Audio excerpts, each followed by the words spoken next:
Hey there, welcome to today's episode, and as you can see, we're going to dive in and take a look at sample chopping on the MPC 500. First thing I want to say is shout out to Lifted Noise, because that's essentially where I got this idea from, and that is the idea that we can use resampling to do our sample chops. And yeah, he's got a really cool channel, go check his stuff out as well. The first thing that he also mentioned was setting up a template, so that's where we're going to start here. It's a really good idea. If you set up a template, let's say you've changed some pad parameters, some programs and stuff, it saves you having to do all of that every time you start. And generally, if you're a sample head like myself, you want to dive in, start chopping up samples, making your beats.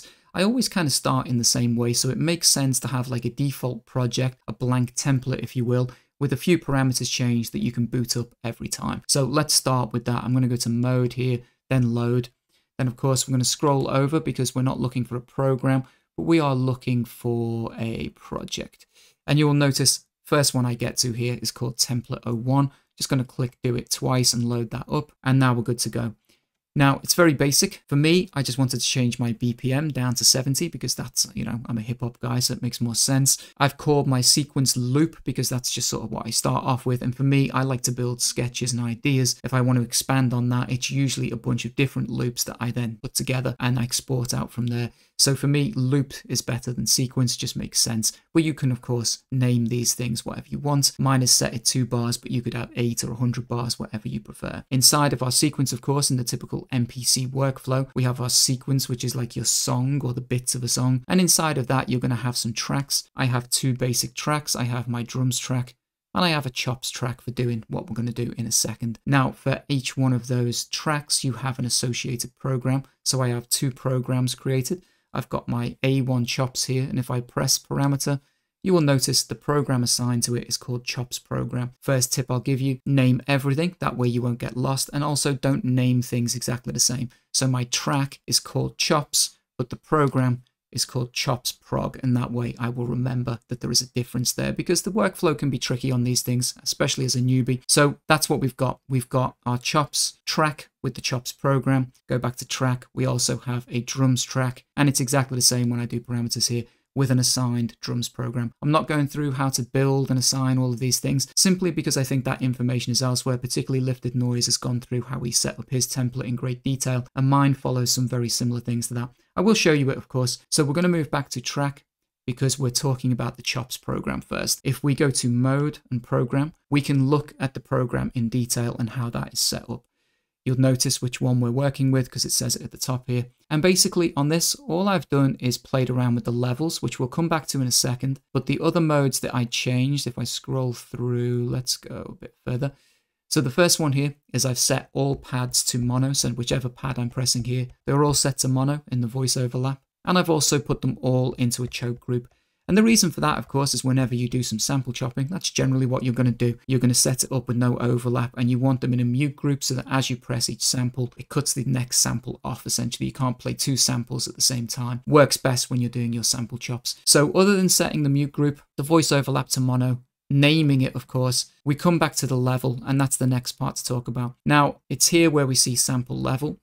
You'll notice on my first sample pad here, I have that at 100, so full volume. And it's a quick thing to talk about here is that my device, I'm not sure if it's just mine or whether this is a quirk of the device. If I have my sample here at 100 and then I want to resample, so we're going to sample internally using the device, its own kind of main output, providing that I have no master effects turned on or any other way to add gain. If I have my next pad here at volume 100 and I just essentially make a copy by resampling from one to the other, I get an increase in gain every time I do that. It comes along and it's like it is getting louder and louder, but for the life of me I can't really understand why. I've got absolutely no idea. Doesn't make any difference if I press mode here, because if we do mode and other, we can see our master level. If I reduce that down and set it to like a lower level, does exactly the same. It just seems to happen every time. But yeah, as I resample over, if I have my levels set at 100, I get something very strange. Let's go back and take a look at those actually. So on my first pad, I have it set at 100. The only way that I've figured out to combat this so that every time I do a resample and I'm making essentially a slice of this one sample and I don't want a decrease in volume or an increase is to set it like this. And I had to play with it for ages to work out what the exact number was, but it is 97 on my device. Don't ask me why, maybe mine's slightly broken, but as long as all of the pads are 97 and the first one is 100, it resamples perfectly, and I'll show you that in real time now. But in terms of the pad parameters, just keep that in mind. We have 100 on the first pad and 97 on all of the others. Of course, once you've got that set up, you need to save your template. And quickly, we'll just take a look at the drums track just to get that out of the way. I only have 2 tracks. Drums is pretty much the same. We go to mode and then program. We scroll along here. We know we're looking at the drums program. The only thing I've done in here is set all of my pads to 100 because I just like listening to the drums at full volume. If I need to turn them down later on when I'm doing some mixing and things, I'll do that. But that is my very basic template. Make sure you save it, of course, name it something. And every time you boot up the device, you're going to be good to go to start sample chopping. So let's take a look at the sample chopping. In order to do that, we need to be in the recording mode. So we're going to do mode again, and we're going to do record mode. A couple of things in here that I want to tweak first. So the first one is I like stereo sampling, so we're going to leave that as it is. But if we come across here, I want to set my threshold. Now there's a reason for that. We're going to start using this record button here, which is flashing, waiting for us to record in our next slices. Now I don't want there to be any delay or any reason for it to mess around. So I like to have my threshold as low as possible. Now you might think, well, why don't you just turn your threshold to 0, which you can do. If we go the other way, and we set it like this. The problem with that is that what you'll notice is that I kind of assumed it would turn the input signal warning message off, but it doesn't, certainly not on my device. If I press record now, you'll notice it still says waiting for input before it starts recording. Now, if I want to just cancel that recording, I can press cancel. So that's no good because I end up having to do like a double click to get it to go. But what I want is it to be as sensitive as possible, so the tiniest of noise will trigger this. So we're going to set this all the way to 63, which is its max. That means that whenever I press this record button, it's going to start recording instantly. Let's keep that in mind. So once we've got that set up, the next thing, of course, if we go back over here, is we need to set this into resampling mode. So instead of record in, which is coming from the line inputs, we're going to set those to main. And now when we play our sample and things, we're going to be able to hear that. Quick tip is you can use this record screen here to get a general idea of volume for any samples, because it's kind of the only place where you will see a volume meter on this device. There isn't really a mixer mode or anything like that. But as long as you've got record and set it to resampling, when you're playing pads, if you want to see a visual representation of the audio, come into the record mode and just take a look at it. It'll tell you if, you're peaking out here or you're peaking out over here. Gives you some indication of what your volume is. Now, in order for us to do this, we are of course going to need to load sample in. I'm not going to record from vinyl just because it would take too long. But what I also want to do is I want to make sure I am on the appropriate track so that I'm putting these samples into the appropriate program, which is going to be my chops program. So I've just moved my track back. And now when we do mode and we do load, I can load that in. You can assign it and you can do other things, but it's better just to be right the first time. And if we go here, now we are looking for a sample. So let's look for samples. Very simple folder structure. I'm not going to go through the basics, but I've got just a few folders in here. I'm looking for one called Other, and inside of that folder, I've got a couple of melodic samples. And we're going to use this one called Blackout 2. I'm going to click Do It because I want to load that. And remember, I need to set it to my first pad with 100 level, which is this bottom pad 1. So we're going to assign that and load it in. Take a second, and there we go. That is now loaded in. So if we go to sequence for a second, just because I want to be able to turn full level on, and then we go into our record mode, we should be able to hear our sample. And you'll notice there, if you've got a long sample playing, you can either double tap stop, I believe, or you can do shift and stop to just get long samples to stop playing. It's quite handy. So now what we want to do is we want to be able to use resampling to put chops in, because as I said, we have no fancy modern functions where we can just pop slices in. We've got no auto chopping. It's not looking for transients. We don't get any of that fancy stuff here. So you have to do this manually. Now, you could load a sample onto one pad. You could copy that pad over.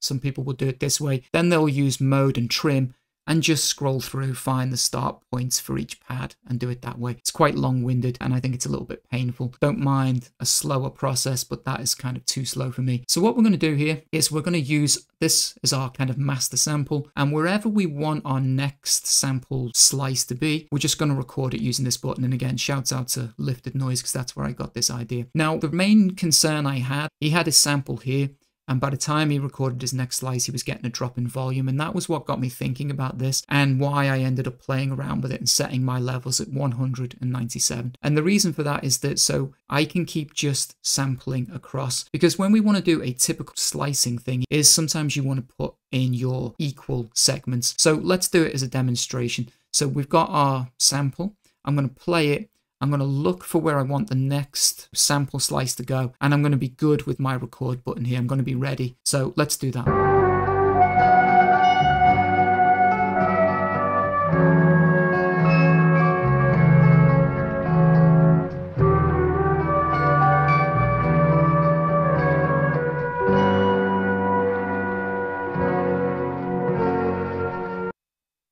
Going to stop it there, and then I'm going to assign that to the next pad, of course, and click do it. Now the reason for that, and the reason I let that sample play the entire way through, is because if that's what we're doing and we're just chopping this into equal measures, then when I want to do that again, rather than having to come back to the first pad and playing the entire sample all the way through and finding it, I just need to go from this one, and that's why the volume increase or decrease was important here, because I want them to be exactly the same volume when I do this again. So let's do it again and find the next part. So I would press play.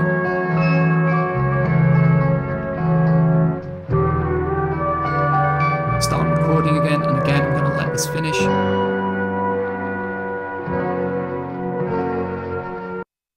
Stop, and we're going to assign that, of course. And we'll do it one more time just to finish the sample and put it into 4 equal parts here.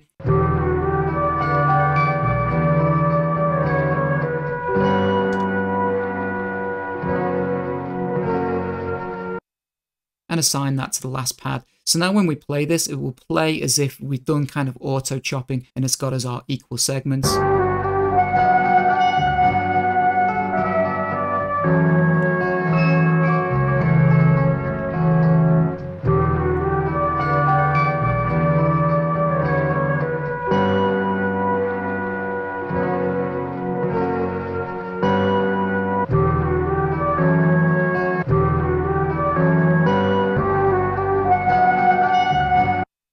So you can see we've got our sample chops there. Of course, you still have the ability to trim them a little bit. So if you didn't quite get it right, maybe you're a little early, you can trim. If you're a little late, then of course you might want to just go back and resample that. But without me talking and actually just doing this in real time, it's quite a quick process to get your sample chops where you want them. Now, without any decrease in volume or any increase, I know that I can do it in that way. And the reason again for that is that whenever I'm doing it in sequence like this, I'm not having to play the entire sample to get the part that I want. I'm just starting a little bit later, a little bit later, and a little bit later. Hopefully that makes sense. We still have the option that say I want to just pick out a little piece. I can use the master sample here.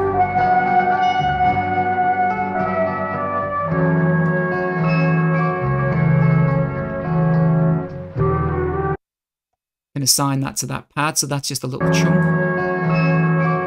But it gives us a lot of flexibility in terms of what we do there. And sometimes taking out a little chunk like that, if I was going to do this over a drum break, gets a little bit tricky because you're going to have to be quite quick with your button. But you can chop down and then you can use your start and end points and kind of, finesse that a little bit. So that's basically it in a nutshell. I don't want to make the video too long. Just wanted to talk about how I would go about doing this. As I said, just to recap, don't forget to save your template, change your parameters, everything that you need to do, get your project ready to be loaded each time you boot it up. But don't forget to save it, because with these devices, as soon as you turn it off, same with your songs. If I wanted this as a song now, I have to save that project. As soon as I turn this device off, everything is deleted. So anyway, I hope that helps you out. Take care. I'll see you guys in the next episode.